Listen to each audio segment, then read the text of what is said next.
Good day, students. How are you? Last week I had given you worksheet. I hope you have completed that by now, right?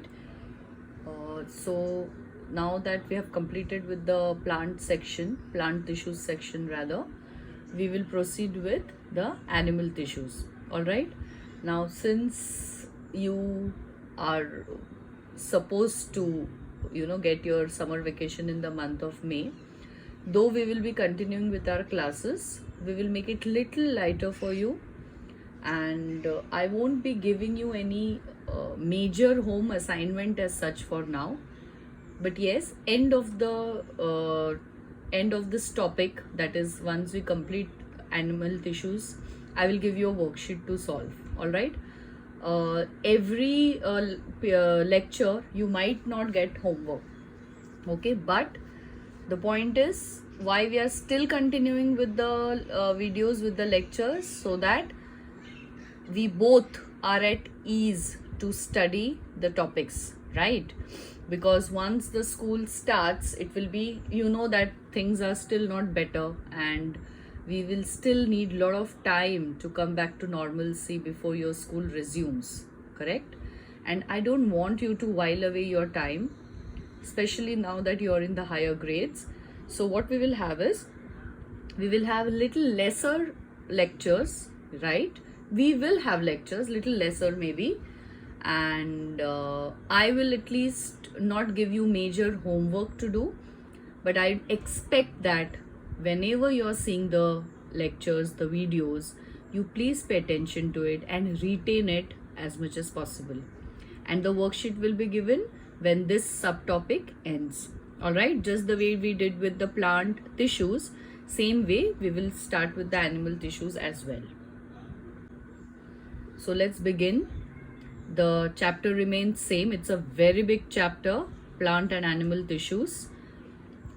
We have completed already with plant tissues. Today we will start animal tissues. In that we are just going to focus on epithelial tissues for today. So just like the plant's body, even the animals will have the levels of cellular organizations, correct? So even in the animal body, what will happen? There will be cells will form tissues will form organs will form organ system, and then organ systems will form an organism. And when I was explaining about the plant tissues, I had told you that plant tissues are much simpler than the animal tissues, right? So there we just had to study simple and permanent, meristematic and permanent tissues. In permanent, we had two categories, simple and complex. But if you look at the classification chart of animal tissues, they are definitely much more complex. Though for this year, you are only going to focus on the major types of animal tissues and very less or almost negligible focus on the subtypes. All right, that are shown will not be covered for this year. We will revisit this topic again in 9th standard. Okay, so whatever is taught this year will be a base for your 9th standard. Clear with this? Let's begin. So look at the classification. You can see that the animal tissues are of 4 types: epithelial, connective, muscular, and nervous. Okay, so today we are only going to focus on epithelial tissues, and the subtypes, we'll just have a look at the subtypes. You don't even have to study in details about the subtypes. All right, so epithelial tissues. Now what are epithelial tissues? Epithelium basically is a sheet of cells that covers a body surface or lines a cavity. Now the covering, if you remember, epidermis was the term we had seen in the plants. So similarly, the epidermis here is nothing but your epithelium. So epidermis is made up of epithelial tissues, and epithelium means what? Epithelium means a sheet of cells. So it's like a bed sheet. It's like a cover. What is sheet? Sheet is used for covering something. Okay. So similarly, This is nothing but a sheet of cells that covers the body surface, or internally also it will line the cavity of the body. Now there are so many places it will line up. We will see that eventually. What is their basic function, basic role?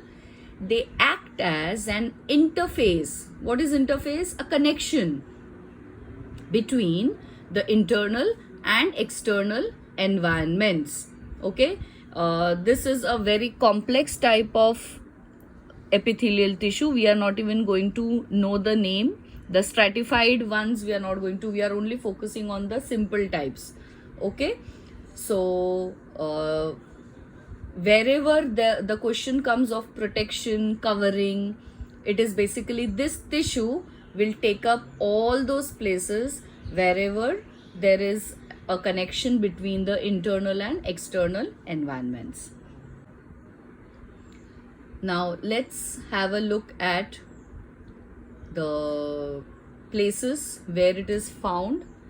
So this is basically, as I mentioned, the various organs it will line up. Okay, coverings of the surface of the body, such as skin. So imagine your entire skin is an example of epithelial tissue. Then your mouth. So from your mouth, basically what starts is your, which part of the system mouth belongs to? The digestive system. Okay, so your alimentary canal begins from your mouth. Then comes the food pipe or esophagus, correct? Then the stomach, then small intestine, large intestine, and then rectum and anus. So this entire lining of alimentary canal, starting from mouth, even the nasal cavity. So from the nose, nasal cavities to trachea to lungs, everywhere the lining is covered by epithelial tissue. Okay, also internal surface, as I was mentioning, it lines the internal body surface, the digestive tract.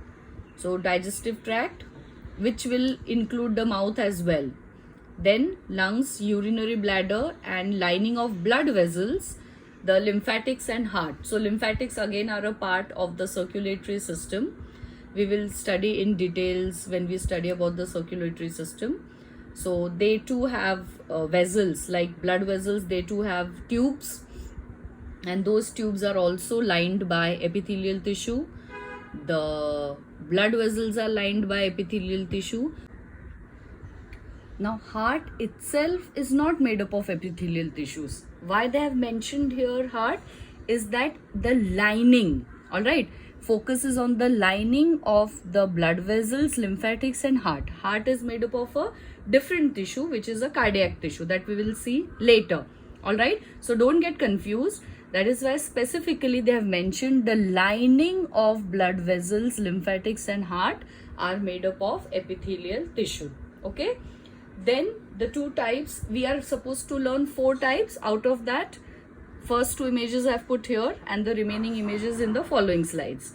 So squamous epithelium is one epithelium where you will find it on the skin, and cuboidal epithelium you will find it in the maybe in the digestive tract or in the urinary bladder. So basically it is a mixture, you will not find one particular type of epithelial tissue anywhere. It will always be a mixture of the different types of epithelial tissues wherever these tissues are present. Okay, but the upper surface of the skin is definitely the squamous epithelium. Okay, now look at it. You can see that there are no gaps between the cells. The cells are closely packed and they will always be arranged on a basement membrane. So this is the basement membrane. Can you see the difference in the color? So the pink colored ones are the cells. They are completely, compactly packed. We cannot afford to have gaps in our skin. Can we? No.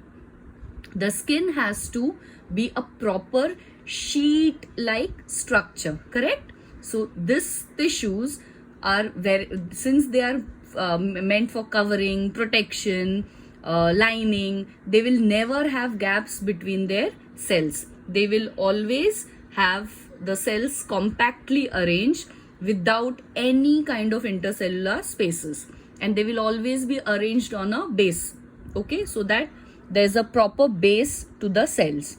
All right, the functions, if you see, are plenty, many: protection, absorption, excretion, secretion, filtration, and sensory reception. Since their presence is almost throughout the body, the work also is of various types. All the works mentioned, the processes mentioned here, are done by the epithelial tissue. Now in this you can see two more types: columnar epithelium, column-like cells. All right, and here this is the ciliated epithelium. Can you see the cilia, fine hair-like structure? Okay, so this is ciliated epithelium. Now the protection, I'll give you an example.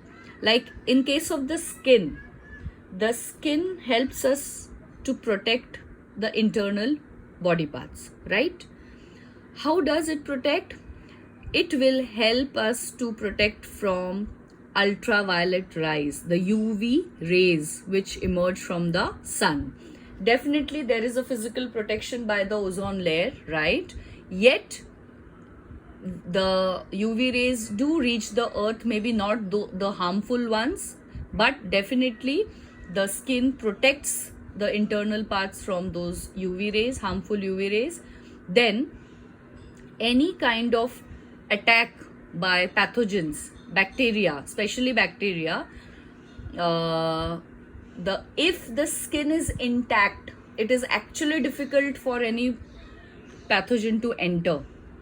Okay, they will not be able to enter the cells inside the body if the skin is intact. So whenever we get cuts, wounds, it is always protected by either application of some antiseptic, or if it is we try to clean. If it is a very minor wound and we don't need any proper treatment for that, but what is the first aid that we do? We clean the wound with an antiseptic, right? So that any pathogens around that cut will not be able to enter the skin. So skin, that means it's definitely very good when it comes to protecting the internal part. Then excretion. Excretion means wherever the cells are producing the wastes, metabolic wastes, in that also this epithelial tissues play an important role. All right, so they help in excrete out whatever wastes are collected in the cells. Absorption, where it will be doing the work of absorption in think the digestive tract. You remember I told you just now it is present in the digestive tract. So the small intestine and wherever the digested food has to be absorbed in the small intestine, towards the later part of the small intestine, this helps the epithelial tissues, helps in absorption of the digested food. Okay, secretion. In the stomach we have the stomach wall itself is protected by layer of mucus. Okay, same way our mouth, internal lining of the mouth, you will always find our mouth is moist. Why? Because we secrete mucus and saliva. So this secretion is also done by epithelial tissues. Filtration, in case of the lining, where the process of the trachea. So this ciliated trachea, they will filter out the dust that we inhale through our nostrils, and they are not allowed to reach the lungs. All right, so this filtration is also done by the ciliated epithelium, which will keep pushing out. It's like, you know, how you sweep the floor, the same way the cilia will keep sweeping the respiratory tract, all right, and keep filtering out the dust and throw it towards the pharynx so that we cough it out and throw it out. Okay. And sensory reception, definitely if it is present in the skin, it is one of the most important sense organs, and so it receives the stimuli of all possible senses: touch, heat, pain, what else? Okay, mechanical pressure. That means if, you know, something hits you, even that feeling is carried to the brain by the sensory cells through this epithelium. It will be received. Then of course the nervous tissue will take up, if the impulse will be passed through the nervous tissue, but the basic receptors will be the skin. All right. Then it serves as a glandular epithelium. Glandular means glands. All right.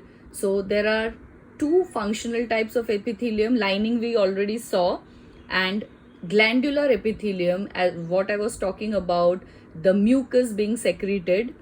This is done by a particular type of cell present known as the goblet cell. Can you see the secretions? So this is a goblet cell present in the columnar epithelium. Again, these are columnar epithelium. You can see the column-like structures. In between, you can see the goblet cell. So what is a goblet cell? It's not there for you to study. It's not there for your syllabus this year. But still, I would want you to know, goblet cells are special cells which secrete mucus. And so where they will be present? They will be present in the respiratory tract and the digestive tract, where mucus is required. So the mucus will trap the particles. When it's present in the respiratory tract, it is trapping the dust particles, and the cilia will help it push out. Okay. But the goblet cells of the digestive tract will have a different role. So stomach lining has mucus lining. All right. So that mucus in fact helps the stomach wall from being digested by its own digestive juices. Did you get this? No. Little difficult. So what is stomach? Stomach is a muscular bag, right? When we eat the food, it reaches the stomach, and then from there it is being passed on to the small intestine for digestion in batches, right? So the digestive juices of the stomach helps in the digestion of the food. Now, if there is no food for a longer period of time and the digestive juices are secreted, then what will happen if there is no mucus? The wall of the stomach will be attacked by these digestive juices and will start the digestion of the stomach itself, right? It's absolutely harmful. Obviously, we cannot let that happen. So what has nature done? Nature has kept these goblet cells, arranged these goblet cells in the epithelial lining of the stomach, so that the stomach will have a mucus secretion, and the coating of the mucus is throughout the internal part of the stomach. And who produces this mucus? These goblet cells. All right, so that the digestive enzymes doesn't come in direct contact with the walls of the stomach. They will be only able to touch the stomach if they are able to touch it directly. So what is the barrier? We have a mucus barrier, the slimy mucus barrier, which will act as a protective barrier. Okay, so in the respiratory tract and in the digestive tract, the epithelial tissues also has one type of cell called as goblet cells, which produce the mucus. All right, so which 5 types of epithelial tissue we have studied today, we have seen today? we have only focused on general epithelial tissues structure and function, but types you should know the names. What are they? Squamous, cuboidal, columnar, ciliated and glandular, right? So let's quickly have a look. Squamous, cuboidal, columnar, ciliated and glandular. So these are the 5 names you need to remember. What are these 5 names? They are the types of epithelial tissues. Alright, that's it for today. No homework, just revise this properly, learn the names with the correct spellings, because if you make spelling errors in your objective answers, you will get a big 0. No deduction of half mark, you will get a 0. Alright, okay, I don't want to scare you, but you should learn to write the correct spellings. Alright, fine, take good care of yourselves. Bye.